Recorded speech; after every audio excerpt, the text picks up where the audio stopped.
great to be here for Gay Comedy Night. That's next month? Oh my God. Well, it's so great to be here then for the Student Showcase tonight. And I do get confused a lot. And maybe because I'm blonde. And you might think I'm having a blonde moment. Well, when I get confused, I like to say I'm having a Maryanne moment.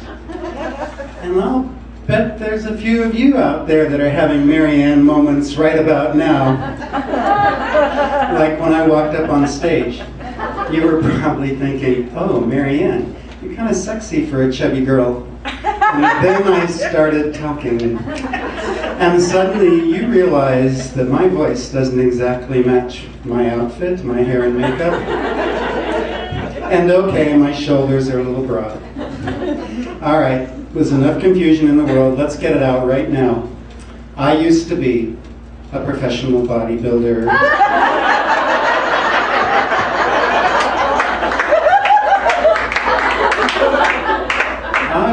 I power lifted for 20 years. Don't you know that's what girls like me did when they were mixed up boys a long time ago? And just look how that worked out. When I was in high school, I played football. First, I wanted to be the tight end. But I was too small and way too tight. And then I found my favorite position was center. Those quarterbacks had the longest snap counts. They loved getting the ball from me. And the rest of the players on the team, they were actually these big hunky guys, and they were really mean to me. All they wanted was free blowjobs. Well, I'm a lot older and a lot smarter now, and these lips are by Chanel, and they're $100 each.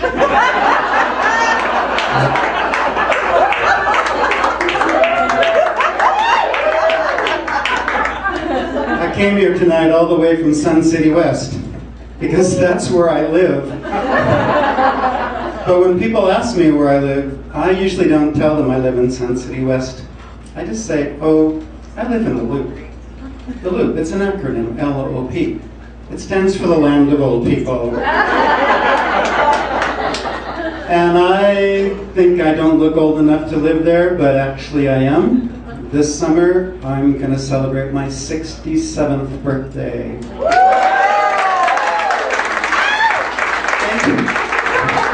Thank you, that's really nice. It was kind of a different experience moving into the Land of Old People. I remember on the very first day, I went up to the recreation center to see what was happening, and I go out and look at this beautiful pool, and next to it there's a humongous hot tub. It holds 100 people. Right next to it there's a sign that says children in diapers are not allowed in the hot tub. Well, I don't know about you, but I'd rather be in a hot tub with children in diapers than 100 seniors without them.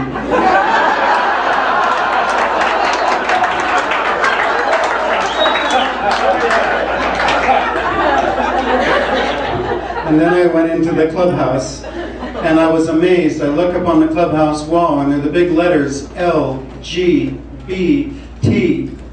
Clubs meet here on Wednesday, and I thought, oh my God, lesbian, gay, bisexual, and transgender clubs for me. Oh my God, I can't wait till Wednesday. I get up really early, and I do my hair and my makeup, and I put on a little club outfit, and I think I look really cute. If you can say cute in the Land of Old People. And I rush into the clubhouse, and underneath the L, there's a sign that says, Lunch Club meets here. And underneath the G, it says, Golf Club. Underneath the B, it says, Bocce Ball. And I go, what the fuck is Bocce Ball anyway?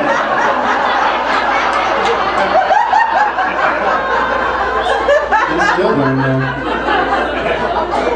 Underneath the T, it says Tennis Club, of course. Well, I joined Lunch Club, because frankly, for the last few years, being around balls really makes me nervous. I made some friends at Lunch Club. Oh my gosh, Marilyn, my new best friend.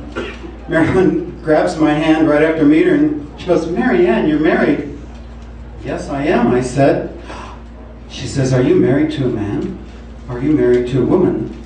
I said, "Marilyn, I'm married to the most wonderful woman in the world." She got a big smile from ear to ear, and she yells out, "Then you're a lesbian just like me."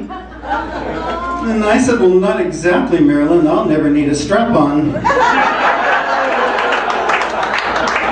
all know what that is?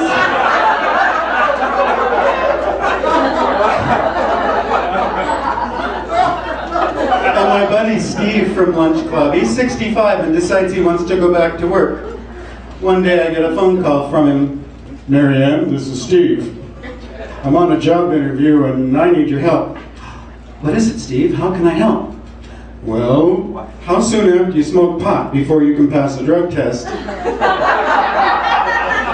I was surprised, but I said, "Steve, I don't really know, but try this. Pee in a cup and try and set it on fire." He said, "What will that prove?" I said, "Steve, if you do it, it proves you're still stoned and you can't take that test."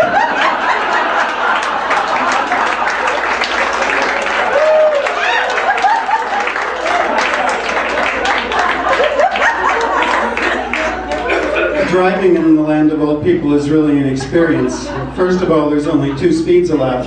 The first one is slow, and the second one is stop.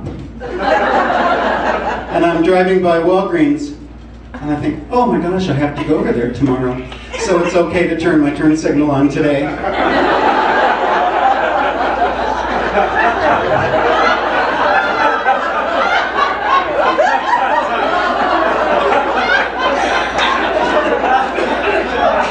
And leave it on for a couple days to remind yourself that you've been there.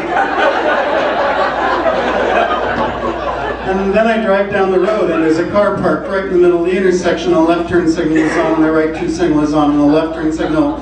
And that poor person doesn't know if he's got someplace to go or already been there.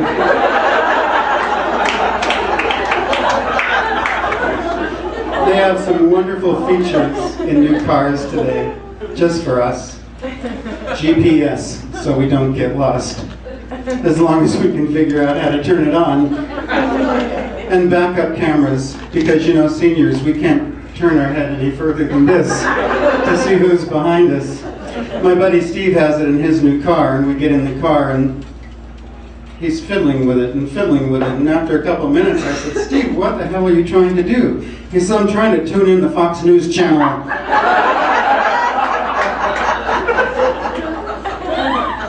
You know, people ask me all the time, "Maryanne, how will I know if I'm ready to live in the land of old people?" Well, it's really easy. Any of you guys, and you know who you are, if you think water aerobics is really exercise, then you are ready to live in the land of old people. And you ladies, if you come out from a doctor appointment and you find your car's been stolen, so you call the police, and 30 minutes later they have your husband in custody because he's in the car he dropped you off in 2 hours earlier.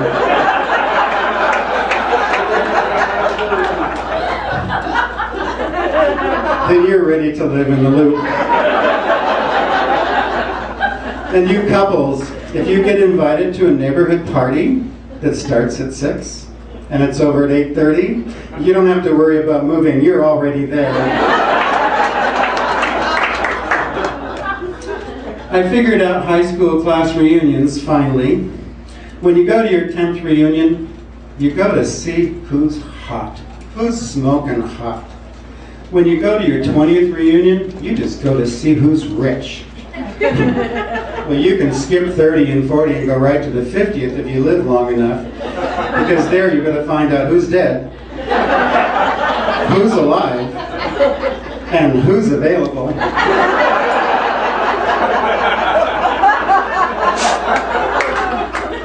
My 50th class reunion is coming up next year, and the chairman of that committee called up the guy he remembered going to high school with and asked me if I wanted to be in charge of entertainment.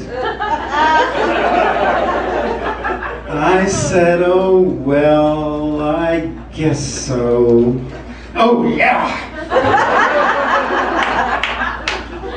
You know, when it comes time to give out those prizes, which boy looks the best, and which girl looks the best, and who's changed the most? I'm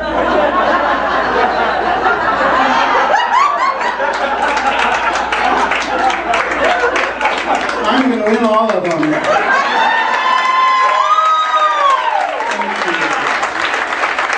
Thank you. I'm Maryanne Marttini. It's a joy to be here tonight. Thank you.